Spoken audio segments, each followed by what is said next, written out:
I was there in Game 3 of the Bay Bridge Classic between you and the Giants in '89, and I just interviewed the singer Elmo, and he'd sang "Will Clark Got Ran Over by Canseco." And we were coming out of the broadcast trailer, and a guy came up to shake hands with us, and I grabbed this guy's hand, and the earthquake hit. And I said, "You've got a very powerful handshake, sir." Was that a wild year or what? Was there any thought that the series wouldn't even finish that year? Of course it did, and you won, but what kind of stuff was going on behind the scenes? Well, it was, that was, and I'll compare it just quickly to 2006 with the Cardinals, because the fact that it was such a tragedy, there was loss of life, there was loss of property, people were injured, made us feel very guilty, number one, about replaying, and there was some discussions that, it isn't right to play baseball, resume this thing, except that we looked around and, there was theater and there were college and pro football. Life goes on as much as it can, Yeah, and then we finally figured out we could be part of the healing, but what actually did happen was when we won the fourth game finally, we muted our celebration. Jeff. Yeah. We didn't have champagne in the clubhouse. We never had a parade. We had a little rally at a square.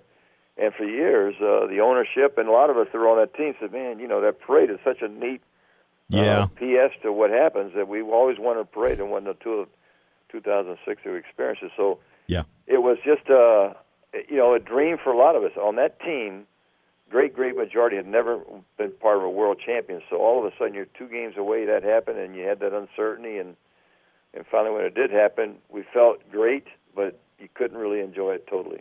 Boy, how frustrating.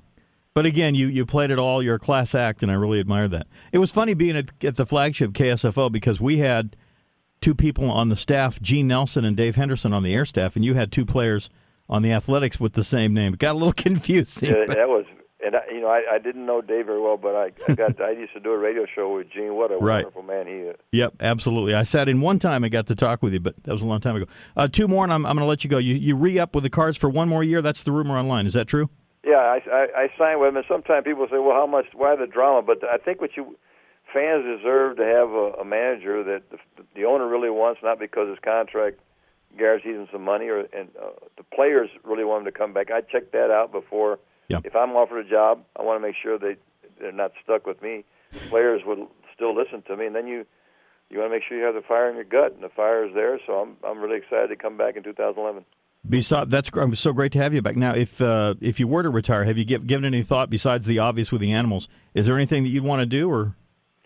Well, people think I'm kidding, but I'm probably only kidding because it's unrealistic. I've always wanted to open a bookstore. Really? Yeah, but they say that you can't compete with the big, the Borders and the Barnes and Noble. But the only thing I know, Jeff, is baseball. Man, I've been in it 40 years, so I probably would want to stay in the game. All baseball books. Yeah, I could do that.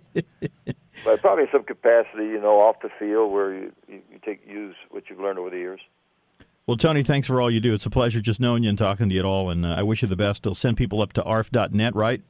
Yeah, arf.net. For the Celebrity Pet Calendar, and thank you. Continued success. Stay in touch. If you have anything else you want to talk about, I'm here. All right, Jeff, I appreciate it. You take care. You too. Bye-bye.